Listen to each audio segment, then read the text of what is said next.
Ma teadsin, et ma tegin õige valiku, kui ma siia kooli esimest korda päriselt tulin, sest et kui varasemalt mul polnud olnud vene keelega nii palju kokkupuudet, kuigi ma olen olnud terve elu Ida-Virumaalt, siis nüüd oli minu klass täis ka teisest rahvusest inimesi. Mind üllatas see, kuidas võtsid kõik üksteist omaks ja üldse ei ole sellist tõrjumist. Mul on nii palju sõpru ka kuskilt mujalt kandist, kellel ei ole üldse seda keelelist praktikat ja ma olen nii tänulik, et siin koolis mul on see olemas. Mul on võimalik harjutada ka seda, mida ma tegelikult klassiruumis õpin. Mis mulle väga meie koolis veel meeldib, on see, et meil on erinevad projektõppenädalad, kus saab katsetada täiesti selliseid asju, mille peale ma poleks ise varem tulnudki. Kui sa tahad teha bändi, siis sul on see võimalik. Sa saad erinevaid kogemusi ja tegelikult ühtegi su ideed ei materdata maha.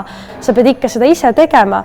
Aga minu meelest see, kui sul on selline toetav õhkkond, keskkond, kes suunavad ja aitavad ja annavad sulle seda võimalust, annab nii palju juurde ja viib selleni, et võib-olla sinu mõtte unistusprojekt võibki täide minna.